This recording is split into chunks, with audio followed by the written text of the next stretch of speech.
Sairam. On a daily basis, we make hundreds of choices and take hundreds of decisions. Should I get up at 4 am or 7 am? Should I have my breakfast with chutney or with chutney powder? Should I wear shoes or should I wear Hawaii slippers? You get my point, right? However, there are some choices and decisions that we just aren't able to make and take, even though we spend hours, days and weeks on it. And for such decisions, we just wish that there is Swami to guide us and give us the right answer. Now here is a technique that has helped hundreds of people around the world in taking the right decision based on advice from our Bhagwan. And it works even in Swami's physical absence.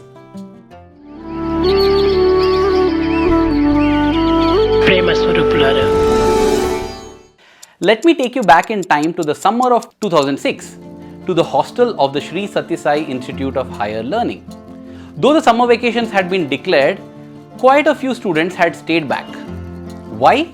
For two reasons mainly.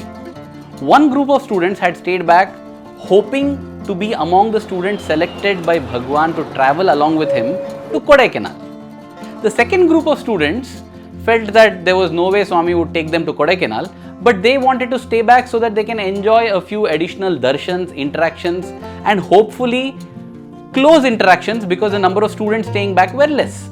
That year, it got confirmed that Swami was leaving on the 9th of April. So on the 8th of April, everybody who was in the hostel began to make preparations. Some were preparing to leave along with Bhagwan to Kodaikanal, being part of his blessed entourage. The others were making preparations to go home, make bookings via flights or trains or buses so that they are at their native place for their summer vacation. It is here that I came across the phenomenal experience of a certain Prasoon Das.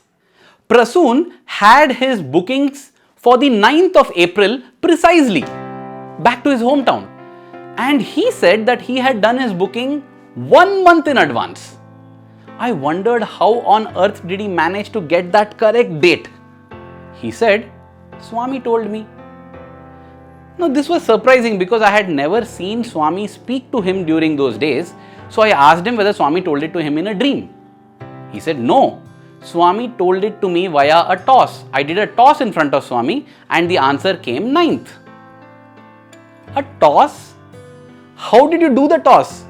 I mean, what did you write on the chits? Usually, we ask a question to Swami and write 2 chits, yes and no. Swami, should I do this? And we throw those 2 chits.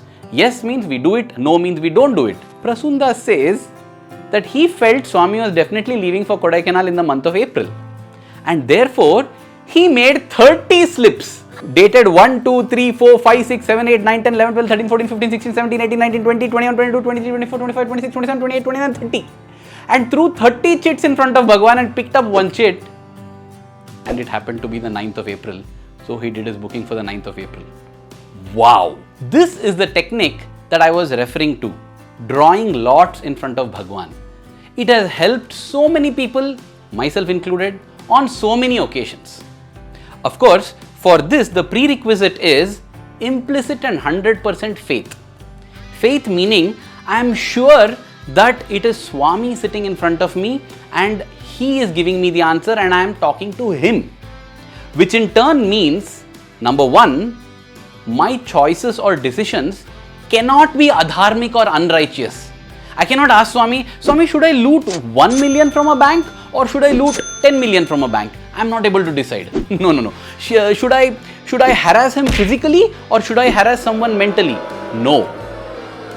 No, that is the reason these things are called dharam sankat in Hindi or moral dilemma. It's a dilemma, no doubt, but it is moral, it is not immoral. It is ethical, it is not unethical. So therefore, all our choices, I'm saying all because like in the case of Prasoon, you may have even 30 choices. So should I continue in this job or take a new job? Should I get married now or should I complete my doctorate and then get married? So these are the kind of choices that we need to place. Both are right, but I am unable to decide which one to take. A second point that has to be kept in mind while using this technique is as beautifully described on page 120 of this book by Diana Baskin. Divine Memories of Sri Sathya Sai Baba. By the way, if you get this book, don't stop at reading only the 120th page. This whole book is such a magical delight. It's awesome, awesome, awesome. Phenomenal experiences, superb insights. Okay, let me come back.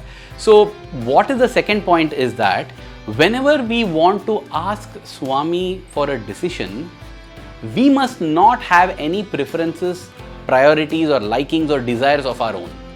Because Swami, God, never enforces his will onto us.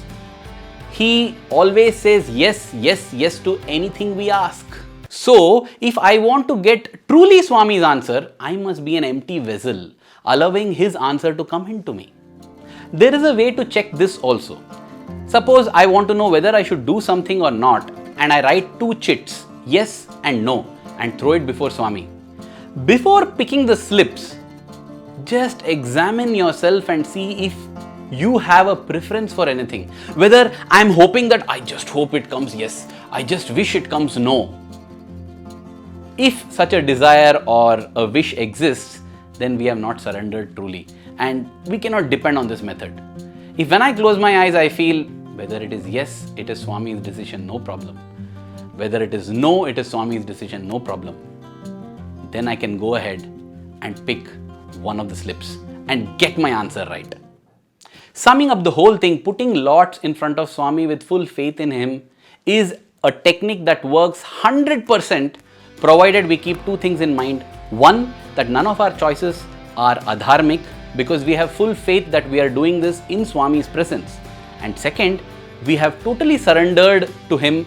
We have no priorities, likings or choices, and we are ready to do whatever he gives as the answer. Dear brothers and sisters, with personal experience and conviction, I say that when we do this, every time we always will get the perfect answer, and then we will be happy and peaceful that we did in alignment with the Lord's wishes. Thank you. Jai Sai Ram.